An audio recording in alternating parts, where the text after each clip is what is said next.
nosotros y que nos interesa para poder leer el análisis que hace Ángel Rivière de los aportes de la psicología cognitiva, es la creación de esta máquina universal de Turing en 1936.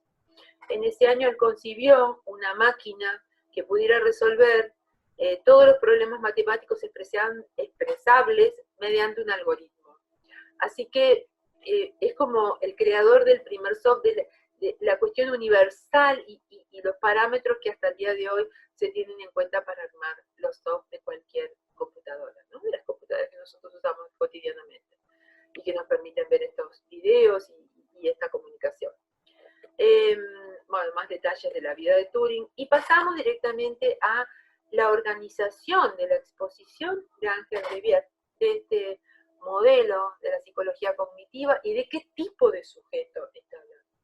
Porque en ese libro, El sujeto de la psicología cognitiva, publicado en el año 87, Rivière está, no sé si comparando exactamente, pero está estableciendo relaciones entre el sujeto de Piaget, el sujeto de Vygotsky, el de Chomsky, el de Fodor, Chomsky y Fodor más vinculados a la psicología cognitiva, y desde el modelo del procesamiento de la información, está comparando que no estamos hablando del mismo sujeto, que el modelo no está vinculado con los mismos sujetos ni con la misma definición. Así que en este caso, en el capítulo 2, es que va a analizar qué tipo de sujeto y cómo es las características que tiene este núcleo más representativo de la psicología cognitiva, que es el modelo del procesamiento, o perspectiva, pero es un modelo, ¿sí?, del procesamiento de la información. ¿Qué tipo de organización y arquitectura, o sea, estructura, por no llamarle estructura, porque por ahí está vinculado con otras psicologías, qué tipo de arquitectura, qué tipo de organización tiene este sujeto cognitivo? Entonces dice que esos supuestos sobre la organización y la arquitectura del sujeto cognitivo desde el modelo de procesamiento de la información son muy débiles, se desarman, no hay con qué sostenerlos, porque genéricamente, como venimos diciendo, lo comparan con un proceso computacional, con un procesamiento de la información, y es como, ¿y qué características tiene? ¿Qué organización? ¿No? Queda pendiente esto. Esa perspectiva, entonces, este es el corazón del artículo también ahora, y es que aceptaron, la psicología cognitiva aceptó esa tesis de que cualquier procedimiento efectivo podía ser resuelto por un artefacto formal tan simple como la máquina de Turing, ¿no? O sea, aceptaron esa tesis, de que hay una maquinaria, no importa si es de carne y hueso, dónde vive, o si es de plástico, madera, vidrio, o lo que fuere, es capaz de realizar procedimientos efectivos. Les recomiendo que tengan cuidado y que arreglen una falta ortográfica en el texto, en donde dice procedimientos afectivos. No hay nada más lejano en este momento de incluir los afectos, sentimientos, emociones desde la psicología cognitiva. No. La pregunta por las emociones no existe en este momento, no es pensable desde este modelo teórico por lo menos, así que son procedimientos efectivos, que efectivamente se pueden hacer. Y sobre esa tesis, la tesis de esta máquina universal de Turing, se desarrolló la psicología cognitiva, manteniendo y sosteniendo una serie de supuestos bastante débiles sobre la organización y el modo del funcionamiento cognitivo. Ejemplos, y lo tomo a modo de ejemplos, de ilustración o de titulares, sería la máquina de manipulación de símbolos con varias memorias interconectadas, de Newell, Simon y Shaw, de 1958, o la propuesta de un solucionador general de problemas con una capacidad computacional general. ¿Sí? Son ejemplos. No se distraigan, porque no es que es como una ejemplificación. No es que queremos saber en profundidad qué proponían estos modelos, porque no lo van a encontrar desarrollado, o algunas pinceladas que a veces nos lo podemos representar, pero otras veces no. Bien. Investigaron, volvemos al modelo del procesamiento de la información, los otros eran ejemplos, pero igual son ejemplos de esas investigaciones de secuencias de procesos aislados, independientes muchas veces entre sí, que generaron mini modelos, cerca cercanos a modelos de tarea y no a los de un sujeto cognitivo integrado, ¿sí? Y que este sujeto, dice Adarraga, que esa voz la trae Rivière, fíjense, Adarraga en 1986 y Rivière lo publica su texto en 1987, ese sujeto es semejante a un paquete de software de utilidades compuesto por programas difícilmente articulables. Luego tenemos el siguiente paso, digamos, ¿no? O sea, entendimos hasta acá y decimos, aparecen nuevos términos como isotrópico, quiniano. ¿De qué se trata esto, no? Que nos trae Rivière, ¿a quién, qué voz nos está trayendo? ¿Sí? Y aquí veníamos con, está mencionando unos aportes de un filósofo de la psicología, de esta psicología cognitiva, llamado Jerry Fodor, y que tiene a esa altura, en el año 1983, tiene una visión bastante pesimista, por eso habla del pesimismo fodoriano o del pesimismo de Fodor, respecto de las posibilidades de la psicología cognitiva de estudiar los procesos o sistemas centrales, que lo que puede hacer con la metodología y con que dispone y con lo que se propone es estudiar los procesos periféricos. Pero claro, sin los procesos centrales, los procesos cognitivos periféricos quedan como desarmados, desarticulados. Por eso dice, a ver, los sistemas centrales de funcionamiento cognitivo son por su naturaleza holística, ¿sí? General, global, y son inaccesibles al conocimiento científico, siempre y cuando se tome el conocimiento científico o la forma de conocer científicamente de las ciencias naturales. Y por lo tanto son malos candidatos para ser explicados mediante un tratamiento computacional, ¿sí? No son secuenciales, lineales, ¿sí? Procesuales en una sola dirección, porque porque justamente son procesos centrales y que están destinados a resolver problemas que son abiertos, inciertos, no tienen una única ruta de procesamiento, sino que están como son más adaptables, son más creativos, si quieren, ¿no? Entonces, eso no se puede explicar en un laboratorio, por lo menos hasta ahora o hasta ese momento seguro, ¿sí? Por eso hace esta diferencia entre lo isotrópico y quiniano, es lo central o los procesos top, ¿sí? Que van hacia la ruta de la entrada o hacia abajo. Pero, a pesar de esta crítica que realiza Fodor, de esta sospecha respecto del futuro de la psicología cognitiva, ¿sí? Rivière ya empieza a destacar una segunda generación en el movimiento de la psicología cognitiva, por eso es más como un movimiento. No es que el primer movimiento, la primera ola se cerró, no, continúa su ruta, pero hay un segundo movimiento que se empieza a hacer nuevas preguntas, ¿sí? Entonces se amplía de esa manera el movimiento o el modelo dominante.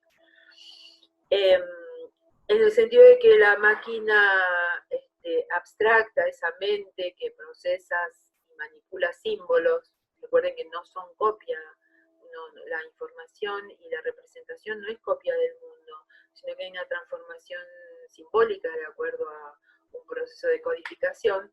Entonces, esa manipulación de símbolos que realiza la mente puede ser que sea homologable en un punto si es que pensamos que la mente no está en un ser vivo o en un organismo que tiene su propia dinámica como organismo. Entonces, de ahí que se empieza a tener en cuenta las multiplicidad de demandas que tiene un organismo y cómo hace frente a esas demandas con recursos limitados. Entonces empiezan a emerger propuestas más globales, más polares, y que se preguntan por el modo en que se construyó esa arquitectura funcional. O sea, si el ser humano dispone de una arquitectura funcional para un funcionamiento de sus procesos cognitivos, ¿cómo llegó a construirse? ¿sí? Empiezan todas las investigaciones más de corte ontogenético, en la medida de lo posible y con hibridaciones con la psicología piagetiana o con la psicología vygotsquiana, es decir, van habiendo como aperturas y posibilidades de establecer algún puente que ninguna de las dos partes gusta, pero bueno, son cuestiones que pasan en el proceso histórico de la ciencia, ¿no? De las disciplinas, de las distintas disciplinas científicas y de la creatividad humana. Y cómo también pregunta sobre, bueno, cómo es que ese sujeto cognitivo, cómo organiza ese conocimiento que dispone, ¿no? Cómo es que lo organiza. Una serie de preguntas más de característica global y dentro de un organismo que tiene su propia dinámica y sus límites. Para construir, digamos, no para construir, para estudiar esa construcción de la arquitectura funcional, es decir, cómo el sujeto adulto que percibe de esta manera, siempre percibió de esta manera, el modelo es válido con un bebé, es válido con un niño, es esa pregunta, de alguna manera uno puede decir por el desarrollo, hace tomar conciencia al investigador y a nosotros que estamos analizando el modelo, a entender que las explicaciones de la psicología cognitiva fueron reducidas a términos muy microgenéticos, con interés nulo o con cierto desinterés absolutamente, sobre los procesos del desarrollo de los procesos psicológicos del niño y de la especie, tanto especie, o sea, tanto a la dimensión filogenética como a la dimensión ontogenética, que este estudio de los procesos microgenéticos se redujo a computación sobre representaciones.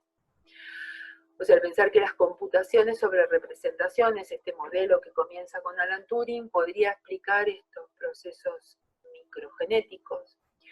Se desinteresaron el problema es que se desinteresaron por los procesos de cambio, de desarrollo, de cambio y de aprendizaje, que supusieron fuertemente una arquitectura funcional, prefijada e innata, común para toda la especie, ¿sí? Que aceptaron dicotomías, toda una serie de dicotomías, general modular, automático, procesos automáticos, procesos controlados, encapsulado cognitiva y cognitivamente penetrable, o sea, centrales y periféricos. Y no los entendieron más que en forma dicotómica como graduables o como combinaciones variables según el proceso de que se trate, el momento en el que se trate ese proceso, en el momento del procesamiento. Y hay algo muy, muy importante, y es que empieza a haber una queja cuando uno ve organismos o cuando la unidad de análisis comienza a ser como un poco más compleja, ¿qué pasó con la conciencia? ¿Sí? Y en especial cuando se empieza a entender los aportes, o por lo menos acercarse a los aportes de Vygotsky, de la teoría sociohistórica, donde la centralidad en entender los procesos conscientes y de qué tipo de conciencia humana estamos hablando, este modelo no puede acercarse. Entonces se encuentra esas limitaciones. El modelo inicial no permitía ni el trabajo sobre la conciencia, ni sobre el desarrollo, ni sobre los procesos filogenéticos, o sea, en tanto especie, qué pasó con este desarrollo, aunque presupone que esos procesos están altamente prefijados y son innatos, no se interesan por el cambio y bueno, y generan dicotomías que quedan como entrampados, ¿no? Otras limitaciones fueron, bueno, que son como más epistemológicas, ¿no? De la postura epistemológica. Y es que se acercaron más a las posiciones empiristas y asociacionistas al definir al sujeto cognitivo como un software, esto que dijimos, de utilidades, de paquetes, de mini modelos, ¿sí? Y que ambos esos enfoques más al estilo conductista, asociacionista, o computacionales en este caso, son sumamente elementales o que suponen asociación entre elementos muy simples sin poder explicar qué es lo que las organiza como conjunto, ¿no? Por eso es que no han podido describir, esto último que tenemos aquí, no han podido describir al procesador central ni a definir su organización concreta, ¿no? Se quedaron como bastante explicando esto que decíamos, las pequeñas o más pequeñas tareas que puede hacer un sujeto cognitivo, con especializaciones, ¿no? Y no una mirada global, a pesar de que se busca, o se fue buscando a lo largo de los años y del transcurso del modelo. Pero, sin embargo, a pesar de todas estas críticas, uno puede decir, bueno, ¿y cuáles son los aportes, que es lo que quiere rescatar Ángel Rivière? ¿Cuáles son los aportes positivos del modelo del procesamiento de la información? Y uno positivo que él encuentra y que nos comparte es que ese modelo marca cuáles son las restricciones y las limitaciones de las competencias cognitivas, ¿sí? Entonces se encuentra, voy a ir como más, esto lo van a leer despacio en el texto y van a seguir este video si quieren, esta parte, y es que encuentran que los estudios sobre la memoria y los estudios sobre la atención y la percepción dieron cuenta que no tenemos una eficacia para realizar estas tareas en forma ilimitada, sino que nuestra posibilidad de, por ejemplo, de memorización, de procesamiento de la información tiene un límite, un cuello de botella que es muy reconocido, que es el funcionamiento de una memoria de trabajo o en ese momento llamada memoria a largo plazo. No son equivalentes, pero digamos, esta cuestión es que tiene límites y que no es ilimitadamente o infinitamente moldeable, sino que tiene cierta estructura que le impone límites al procesamiento, tanto en lo que tiene que ver con la memorización y la recuperación de las representaciones almacenadas, como en el caso de la percepción, que es un tema que vamos a trabajar en la siguiente unidad. Esta percepción encuentra límites, encuentra procesos de selección, y entonces la pregunta de si esa selección de aquello que atendemos o de aquello que percibimos es controlada o es automática, está rediseñada o si cambia, en fin, todas preguntas que comienzan a abrirse a partir de estos aspectos positivos que rescata Rivière del modelo del procesamiento de la información. Y finalmente, como conclusión, no puede decir como conclusión provisoria, ¿no? Pero como conclusión al fin, por lo menos del artículo, del capítulo 2 del libro de Ángel Rivière, es que hay unos supuestos generales que enriquecen nuestro conocimiento sobre el funcionamiento cognitivo, ahora en términos amplios, no solamente los estudiados por la psicología cognitiva, y esos supuestos generales son sobre la estructura y organización del sujeto cognitivo en el paradigma estándar como el nuclear, que es el procesamiento de la información, es que existe un procesador central que cumple muchos propósitos, no es que está especializado, sino que está abierto a la posibilidad de realizar múltiples tareas, a veces a la vez, y que enfrenta un mundo variable y con bastante incertidumbre, se las hace con eso, así que es toda una línea de investigación que pasa con ese procesador central multipropósito.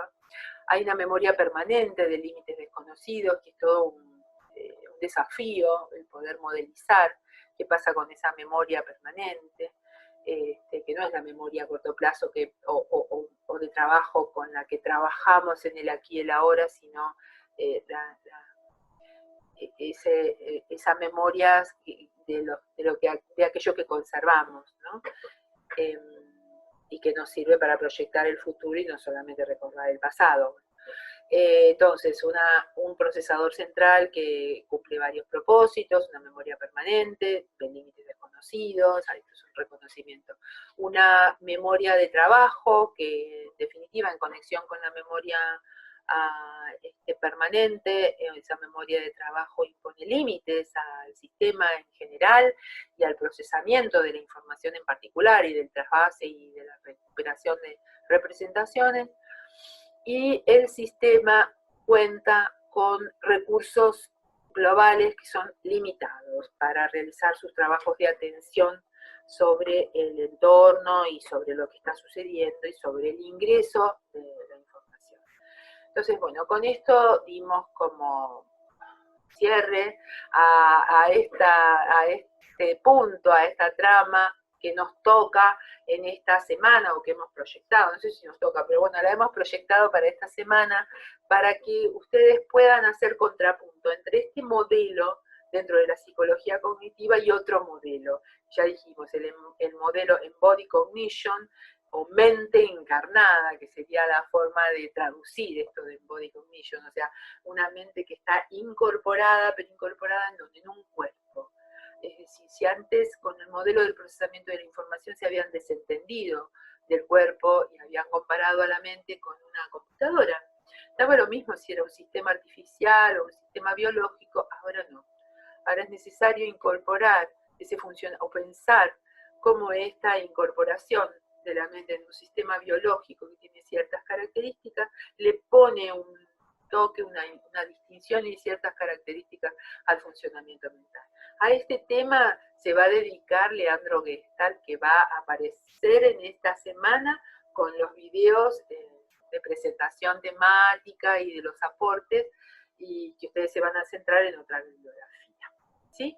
Así que bueno, les deseo mucha suerte, los espero en el foro que se va a abrir de la unidad 1, pero del modelo del procesamiento de la información, y ahí es donde vamos a discutir o por lo menos a abrir otros temas o algunas inquietudes que van surgiendo a medida que uno lee. Porque a medida que uno lee tiene otro tiempo la lectura y entonces uno se hace preguntas, se queda trabado y está bueno que puedan consultar. Espero poder atenderlos a ustedes y entender, básicamente, entender qué es lo que me están preguntando. Así que sean explícitos de qué es lo que preguntan, dónde se quedan trabados y qué es lo que les generó curiosidad o desafío al leer este texto. Bueno, les deseo mucha suerte con la lectura, que todo vaya bien, no se desanimen, los modelos son fuertes, los que estamos presentando, y son muy diversos. Así que, bueno, nos veremos en otra oportunidad, en otra clase video acompañamiento, ¿sí? Hasta luego.